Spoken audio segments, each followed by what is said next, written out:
Olá pessoas, tudo bem com vocês? Hoje eu vou dar algumas dicas de como escolher um hostel para sua viagem. Para quem não me conhece, meu nome é Alexia e eu tenho o costume de viajar sozinha. Por esse motivo eu acabo escolhendo os hostels. Para quem não sabe, hostel é tipo um hotel, mas tem áreas compartilhadas. Os quartos geralmente têm mais de uma cama, então você acaba dividindo o quarto, o banheiro com pessoas que você não conhece. Vantagens: o preço e conhecer pessoas novas. Desvantagens: privacidade, você não tem, porque você acaba dividindo o quarto com outras pessoas. E se você tem sono leve, pode ser que você não durma, porque quase sempre tem alguém roncando. Bom, se você gostou da ideia de ficar em hostel até agora, continua no vídeo que eu vou dar algumas dicas de como encontrar o melhor hostel para você. Para começar, você tem que pensar no objetivo da sua viagem. Que tipo de viajante você é? Se você é uma pessoa mais tranquila, quer acordar cedo para poder visitar a cidade, você pode escolher hostels menores, que provavelmente não vai ter festa. Você pode ver na descrição do hostel, até no Instagram do hostel, e se tiver muitas fotos de festas e tudo mais,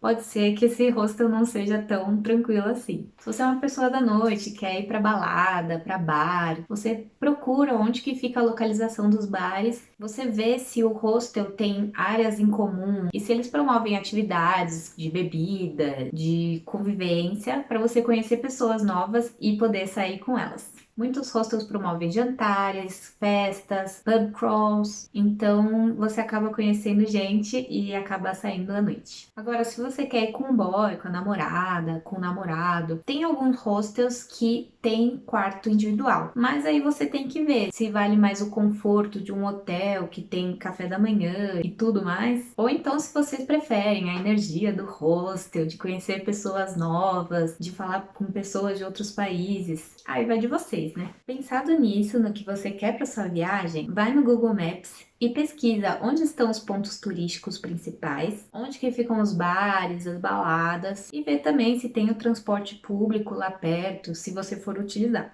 Depois, além dos preços que vão aparecer, eu sugiro que você veja as fotos do lugar. Vê se as fotos são muito photoshopadas, se elas são muito antigas. E você pode entrar também no Google Maps. Às vezes os hóspedes postam fotos dos lugares e que são muito mais reais, para você ter uma noção melhor do lugar. E também acho importante vocês lerem os comentários que colocam tanto no site de busca quanto no Google Maps. Provavelmente você vai procurar pelos comentários negativos, mas você precisa ver se tem mais de algum comentário falando sobre a mesma coisa. Às vezes acontece da pessoa reclamar, sendo que estava escrito na descrição do hostel como que funcionava. Por exemplo, em Budapeste, eu fiquei num hostel que tinha um bar dentro do hostel. Então, era óbvio que ia fazer barulho à noite. E claro que tinha a pessoa que estava lá reclamando do barulho. Se você tem sono leve, procure um hostel que não tenha festa, não tenha bar, para você poder dormir tranquilamente.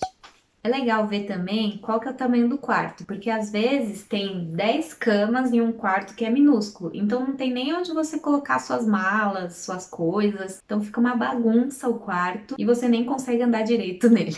Vê também se o banheiro é dentro do seu quarto ou se é fora, porque às vezes tem muita concorrência. Eu geralmente prefiro quando tem um banheiro grande com vários boxes, porque aí acaba não tendo muita fila. Ou então quando a pia é separada do chuveiro, enfim, vivendo e aprendendo. Vê o que encaixa melhor para você. Uma coisa importante, se você quer economizar dinheiro na sua viagem, é ver se o hostel tem cozinha. Ver se tem foto da cozinha, se ela é grande, se tem fogão, se tem panela, essas coisas. E ver se você realmente quer cozinhar na sua viagem. E por fim, eu vou recomendar para vocês os dois sites que eu mais uso para encontrar hostel: o Hostel World e o Booking. Vou colocar aqui na descrição os sites para vocês verem. Bom, espero que esse vídeo tenha sido útil. Comenta aqui embaixo alguma ideia que você tiver para o próximo vídeo. Obrigada por assistirem e até a próxima!